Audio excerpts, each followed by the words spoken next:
everyone, Aimer back with another Mission Impossible episode review. This time I'm doing Season 6, Episode 12, which is called Nerves.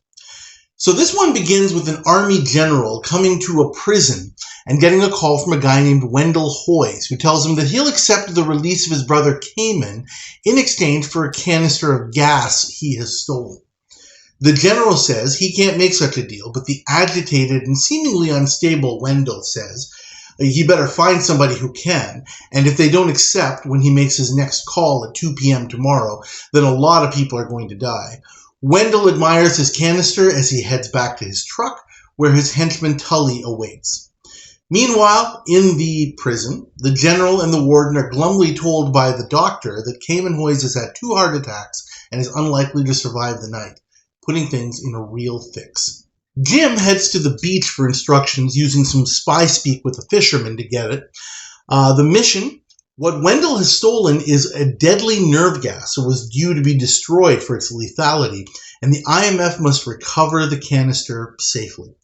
We have an apartment scene where Casey is dressed for some kind of royal party or something, which is weird, and we learn that the IMF is going to use Wendell's currently incarcerated girlfriend Sarita Lane as part of their plan. We also have a guy named Bill Williams joining the group, and the canister that Wendell has will start to leak the poison gas in a couple of days, if not disposed of. So Sarita Lane is put into a prison transport and handcuffed to Casey, who signals Jim and Willie that they're heading out. They ram the transport truck, staging a gunfight so that Casey and Sarita can escape into a waiting car, which Barney tracks as the fugitives first head toward a residential area but find themselves near cop cars. So Casey says she's going to take a detour to the border, but Sarita conveniently finds a gun and tells Casey to go to a place she knows, which is a warehouse where Wendell makes his hideout, and they're allowed in. Tully cuts the handcuffs, and Wendell recognizes Casey as Lee Collins from an earlier news bulletin. Casey says that Wendell's reputation is well known, and he seems to take a liking to her, bothering Sarita. And we get a further taste of Wendell's anger when she talks too much, until Sarita calms him down. Wendell gets Tully to call his contact Campbell in the police department about Lee. Meanwhile, Barney arrives in the IMF van and lets Jim know where they are. Cayman Hoyes dies, and Jim instructs a warden and the doctor on how to keep that a secret for now. Wendell makes a pass at Casey, causing Sarita to interfere and give Casey a hard slap. Casey assures Sarita she's got nothing to worry about. Wendell's all hers. Sarita tells Wendell that once Cayman's free, they should leave the country and start over like it used to be. He says that might be nice, but when she continues to talk, he gets angry again. Campbell confirms Lee's extensive record to Tully and says that it looks like Cayman Hoyes is going to be moved soon. Wendell decides to let Casey go, as she isn't a risk to betray him, and then heads out with Tully to make his phone call. At the same time, Bill sets himself up with a Cayman Hoyes mask. Jim is the one who ends up taking Wendell's call, and he agrees to meet him with Cayman in 30 minutes, with Campbell watching them go out. Tully pulls up in a cab, taking Cayman away, and Jim demands the canister. Tully just shoots one of his tires flat with a smile and drives away. Jim calls Willie to pick him up after the somewhat anticipated double cross. The Hoyes brothers reunite to Wendell's delight, and the others look on. Casey, strangely, still hasn't departed yet. Bill, as Cayman, advises Wendell that they should get out of the country. Tell the army where to find the canister. Let's make a new start. Wendell says he intends to sell it to a terrorist for the money that they'll need. Wendell's rage builds again as the others continue to try and convince him that maybe it's not such a great idea. And again, Sarita needs to lovingly talk him down. Finally, the others agree, okay, fine, we'll go ahead with your plan. Campbell takes another dead prisoner down to the morgue. By accident, happens to see Cayman Hoyes' body there. He calls the usual payphone that is near a garage and asks the mechanic to tell Tully to call him. The Hoyes gang prepares to head out, with Wendell telling Tully that once they've got the money, he intends to cut the 2 ladies loose. Wendell heads out with the IMF following, and Tully has some car trouble, so he decides to go to the garage to get it checked out. He gets a message from the mechanic and learns the truth about Cayman, dashing off in pursuit of Wendell. Everyone heads towards what is actually Griffith Observatory in Los Angeles, with the IMF splitting up out of sight to cover the area. Tully arrives and informs Wendell about Cayman, who struggles to remain calm but manages to do so. Jim enters the building, tries to find Wendell, who goes down some stairs with Tully and Bill, showing them the box containing the canister, which turns out to be empty. Wendell starts to treat it like a joke, laughing the way he normally does, but then chokes Bill, causing the mask to come off. Wendell tells Tully to shoot Bill, but fortunately Jim arrives and shoots Tully in the shoulder. The two dash off without Bill. Tully tells Wendell that they need to get way far away from where they are. But Wendell, of course, just wants to see the world burn now that his brother is dead. Tully tells him that if he means that, then that means that they're all dead anyway, including Tully himself, and they exchange shots. Wendell's shot is fatal, Tully's not so much. Wendell runs back into another entrance, heading up towards the roof, with Jim trying to follow and Barney arriving as well. Wendell starts shooting, but not at the IMF, as he succumbs to his wounds and falls dead. Jim looks at where Wendell was aiming and fortunately finds the canister, which is promptly disposed of safely. Mission accomplished. I'm going to give this episode a grade of a strong A. This is definitely one of the better episodes of Season 6. There's no doubt about that. Starting with the good. First of all, this is a great script and a great story.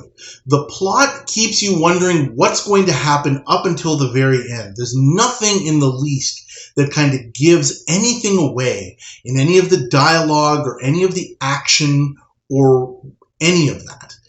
There's a lot of wild cards. There's some improv as we go through the plot, but the episode works. I've commented before about a lot of the episodes in Season 6 and even some, in all seasons, not meshing together well, where the story just kind of doesn't come together. That's not a problem here.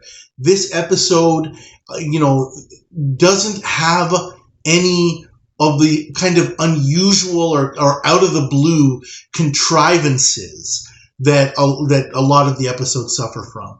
Even when Tully gets the late-breaking information about Cayman being dead, it's still kind of sensible. It doesn't, so many contrivances that we've seen seem just like way out of the blue, like, oh, come on, like that's totally made up and it's done just for plot purposes. Come on. But here, he has a little bit of car trouble, so he goes to the mechanic where, he normally goes there anyway to use a payphone. That's not really that unreasonable. And, again, it's part of the story making sense. I really, really like that. It's not completely out of the blue. As I mentioned, it's logical, and I really, really like that. Another really important point is, I've commented about this before when it is the case. So many episodes rely on the IMF, tilting the playing field in their direction so that they can accomplish the mission. Yes, the IMF does have a really, really good plan to accomplish the mission, but they're not able to slant things too much in their way. They can't push Wendell Hoyes too far, right? They know what he wants. He doesn't want anything else other than the release of his brother, and then we're going to have to kind of see what's going to happen. I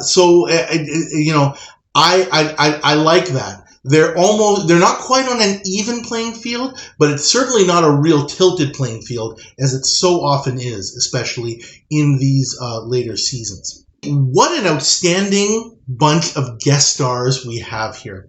This is one of the best guest casts of the later two seasons, I think. I can think of one more in season 7. Actually, there might be a couple more. And there might be another one later this season, but we'll talk about that when we get to those.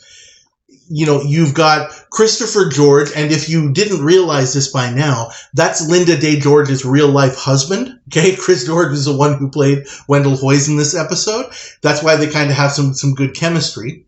They acted in other things before, in other movies and other TV shows. You've got Paul Stevens, yet again cast as a mask. I pointed that out before in season 5 in Decoy, that in every episode he's in, Paul Stevens ends up playing an IMF agent. This time he turns into the role of Bill Williams playing Cayman Hoyes. It's always funny how that works. Rayford Johnson as Tully, a former athlete who did track and football and other things and then became an actor. Great as Tully. And definitely for me, the MVP is a very, very young Tyne Daly playing Sarita Lane. And I looked it up. I remembered that she was actually the older sister of Tim Daly, who you might remember from the TV show Wings from the 80s. I didn't realize that James Daly, from earlier in the series, he played roles in the season 1 episode Shock, and also in season 2 The Bank, if you recall. James Daly is their father. I actually didn't realize that. So that was interesting to find out. But man, I can't say enough good about this cast and the characters. I've already talked about the story. There's decent teamwork here as well. This is an episode which would normally be very, very focused on Casey, at the expense of the other IMF members. Because, she's part of the gang. She's the one who's kind of closest to the bad guys. And, of course, because, she's married to Christopher George. But that doesn't happen so much. And I like that. They avoid the trap of kind of tilting the teamwork and having it be unbalanced. It's also, of course, an earned win for the team, just by the nature of the plot. So I wanted to mention that. The reason I'm not going to give this up as an A or an A+, I thought about it and I said, okay, is this one as good as Encounter, which I gave an A+ earlier this season? I'm going to say no. Chris George's performance in this episode is great. It really, really is great. But is it as compelling to me as Elizabeth Ashley in Encounter? I'd have to say no, although it's close. He does a fine job. He really, really does. But there's just something about Elizabeth Ashley's performance as Lois Stoner a few episodes ago. I just prefer that a little bit more. Also, there is some weird, despite the fact that the plot it's a really, really good story, there are some minor plot holes. And it's just weirdness. I would like to attribute it to the fact that the writers were just kind of focused on making an entertaining story and a compelling story, that they said, if there's a little bit of a plot hole here, it's not so important as long as we can actually get the main thrust of the story across. And this story is good enough that I can forgive some of those plot holes, but I'll point them out. First of all, Wendell gets Tully to check out Casey's record as Lee Collins, with the idea that, if she checks out and if she's really, she's really got a rap sheet as long as she says she does, we can let her go because she's not going to dime us. She's not going to betray us. What is she going to do? Call the cops and say, hi, I'm Lee Collins and I spent some time with those guys? No, obviously that's not going to happen. And it's weird because when Wendell finds out this information from Tully, he says, okay, let's cut her loose. But they don't do that. Nothing happens from this. Tully and Wendell head out right away, and I'm going to talk about that a little bit more. And then later on, we see that Casey is still with the gang. Why? If they didn't intend to let her go in the first place, there's no explanation for that. If they did say that, okay, you can go, and she decides to stay for some reason, there's no explanation for that either. If she did that, that might be suspicious. Why are you staying with us when we're letting you go? So I would have preferred that there be some explanation about that. I checked again, and I could not find any explanation for that at all. And that is a plot hole. Further to that point, the triangle between Wendell and his girlfriend Sarita and Casey as Lee Collins is super effective. That kind of interplay is fun when, they have this kind of, this jealousy thing going on, Wendell making a pass at Casey, Sarita obviously not liking that. I just think that there should have been more there. That whole thing kind of went nowhere. I know that Casey kind of puts an end to it and says, you know what, he's all yours, honey. I don't want him. That sort of thing. While that might be satisfactory for Sarita, I think that Wendell would kind of take that on as more of a challenge. And I guess maybe the writers felt that there wasn't enough time to kind of, work that plot a little bit more. But the whole thing that could have been between, Casey and Wendell in this episode is kind of cut short. and given short shrift, I think maybe a better way of putting it. Just like the whole thing about, well, let's investigate her, and if she checks out, we'll set her free, that sort of thing. It just comes to like an abrupt halt, and it doesn't really go anywhere. That's just weird and a bit of a weakness in the plot. Speaking of that scene where Tully comes back after finding out the information about Lee Collins, he says in the plot that he's going to be at that payphone at 9 a.m. to get the call from Campbell. He then returns to the warehouse, and then he immediately heads out with Wendell. Wendell said earlier in the episode that he was going to call at 2 p.m. To demand the release of his brother. Now, that's kind of weird. You know, how do we get that 5 hours of time elapsing between 9 a.m. and 2 p.m.? Did Tully take like a really, really long ride to get back to, you know, the warehouse? Doesn't make a lot of sense to me. So that was kind of strange, and that's something that I think, you know, the writers clearly overlooked as part of the plot. It's a nit. You'd have to really, really pay attention, but hey, that's what I do. So there's that. Another problem that I had is with, again, some of the logistical things with the IMF here. Normally, the IMF is capable of bringing unlimited resources to bear on any mission. I've mentioned that several times. But at 2 points in this episode, there seems to be a problem. The first one is when Jim takes Bill as Cayman to meet Tully as part of the deal to hopefully get back the canister. Jim anticipates that Wendell Hoyes may very well double-cross him. I don't know why he thinks it's only a possibility rather than a very high probability. So once that happens and Jim's, you know, has a flat tire, he calls Willie to pick him up.